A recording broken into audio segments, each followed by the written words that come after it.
A walk bye moonlight कविता में Henry Derozio ने चांदनी रात में टहलने के अपने अनुभव को बहुत ही भावनात्मक और सुंदर ढंग से प्रस्तुत किया है।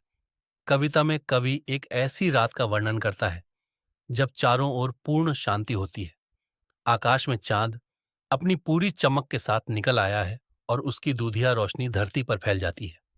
यह चांदनी रोशनी वातावरण को रहस्यमय, पवित्र और अत्यंत मनोहर बना देती है।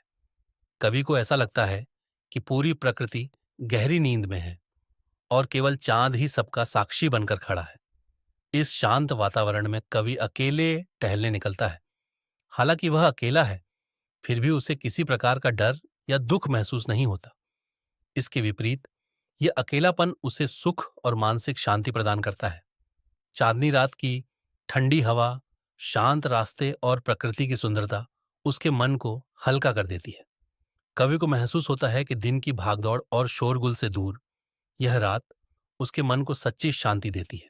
वह प्रकृति के साथ एक गहरा संबंध महसूस करता है। कवि इस समय अपने जीवन के बारे में भी सोचता है। चांदनी रात उसे आत्मचिंतन करने का अवसर देती है। वह अपने अतीत, वर्तमान और भविष्य के बारे में विचार करता है। प्रकृति की गोद में बैठकर उसे अपने विचारों को समझने और व्यवस्थित करने का मौका मिलता है। कवि यह दर्शाता है कि शांत वातावरण मनुष्य को भीतर से मजबूत बनाता है और उसे स्वयं को पहचानने में मदद करता है। कविता में आध्यात्मिक भावना भी स्पष्ट रूप से दिखाई देती है। कवि को लगता है कि चांदनी रात ईश्वर की उपस्थिति का अनुभव कराती है। चांद की रोशनी उसके मन को पवित्र और शुद्ध बना देती है। वह यह महसूस करता है कि प्रकृति केवल सुंदर दृश्य नहीं है, बल्कि यह ईश्वर की शक्ति और करुणा का प्रतीक भी है।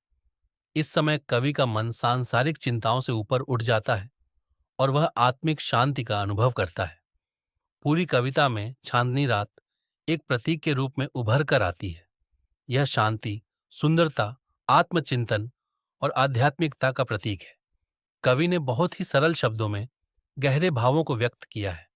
उसकी भाषा मधुर और चित्रात्मक है, जिससे पाठक के मन में चांदनी रात का सुंदर चित्र बन जाता है। अंत में यह कहा जा सकता है कि ए वॉक बाय मूनलाइट कविता हमें यह संदेश देती है कि प्रकृति के साथ बिताया गया समय मनुष्य के जीवन में अत्यंत आवश्यक है। यह हमें मानसिक शांति देता है, हमारे विचारों को स्पष्ट करता है और हमें स्वयं से जोड़ता है। अकेलापन हमेशा नकारात्मक नहीं होता, बल्कि कभी-कभी यह आत्मचिंतन और आत्मिक शांति का सबसे अच्छा साधन बन जाता है।